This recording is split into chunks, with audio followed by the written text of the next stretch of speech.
Hi hello welcome to vibrant TV. నేను Lavanya Uttukuri. Kantara cinema heroine సప్తమి గౌడ కోర్టులో ఓ పరువు నష్టం దావా వేసింది. కన్నడ హీరో యువరాజ్ కుమార్ భార్యపై ఆమె ఈ డిఫమేషన్ కేసు వేసింది. ఉద్దేశపూర్వకంగా తనపై లేనిపోని ఆరోపణలు చేస్తూ మీడియాలో తన పరువు తీస్తున్నారంటూ సప్తమి ఆరోపించింది.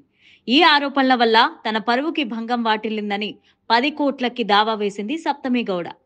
గత కొద్ది రోజులుగా యువరాజ్ కుమార్ భార్య సప్తమిపై తీవ్ర ఆరోపణలు చేస్తోంది. ఇక కన్నడ చిత్ర పరిశ్రమ రోజురోజుకో వివాదంలో వార్తల్లో నిలుస్తూనే ఉంది.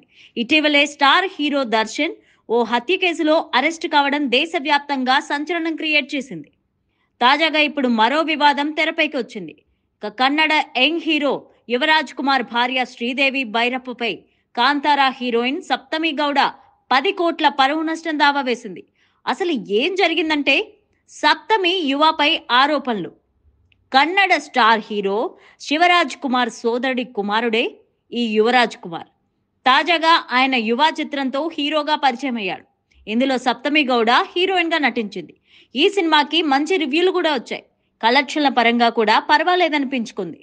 అయితే పర్సనల్ లైఫ్ లో మాత్రం ఈ సినిమా కారణంగా యువరాజ్ కుమార్ కి గట్టి దెబ్బే తగిలింది. ఇటీవలే యువరాజ్ కుమార్ తన భార్య శ్రీదేవి నుంచి విడాకులు కోరుతూ కోర్టులో పిటిషన్ దాఖలు చేశాడు. ఈ వార్త కన్నడ నాట సంచలనం రేపింది.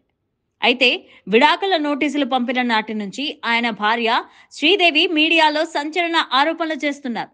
తమ విడాకులకు వివాదానికి హీరోయిన్ సప్తమి గౌడ కారణమంటూ ఆమె ఆరోపిస్తున్నారు. తన భర్త సప్తమితో అక్రమ సంబంధం పెట్టుకున్నాడంటూ శ్రీదేవి ఆరోపణలు చేస్తున్నారు. సప్తమి గౌడ యువ ప్రేమలో ఉన్నారని, తాను అమెరికా వెళ్ళినప్పుడు వీరిద్దరూ లివింగ్ రిలేషన్ లో ఉన్నారని శ్రీదేవి చెప్పుకొచ్చారు. సప్తమి గౌడ కోసం ఏకంగా తనను ఇంటి నుంచి గెంటేసే ప్రయత్నం కూడా యువ చేశాడని మీడియా ముందు చెప్పుకొచ్చారు శ్రీదేవి. ఈ ఆరోపణలపై హీరోయిన్ సప్తమి గౌడ సీరియస్ అయింది. శ్రీదేవి భైరప్పపై కోర్టులో కేసు కూడా వేసింది.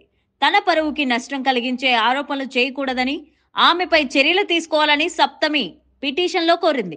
దీంతో శ్రీదేవికి నోటీసులు జారీ చేయాలని బెంగళూరు సిటీ సివిల్ కోర్టు ఆదేశించింది. ఇదిలా ఉండగానే సప్తమి పరువు నష్టం దావా కూడా వేసింది. ఎలాంటి రుజువులు లేకుండా తనపై ఆరోపణలు చేయడం కరెక్ట్ కాదని, వీటి వల్ల తన పరువుకి నష్టం వాటిల్లడంతో 10 కోట్లను చెల్లించాలని సప్తమి కోరింది. అలానే శ్రీదేవి మీడియా ముఖంగా బహిరంగంగా తనకి క్షమాపణ చెప్పాలని సప్తమి గౌడ డిమాండ్ చేసింది. మరోవైపు తన భార్య వేధింపుల వల్లే విడాకుల నోటీసులు పంపానంటూ యువరాజ్ కుమార్ మీడియాలో చెప్పుకొచ్చారు. For more videos please subscribe to vibrant TV.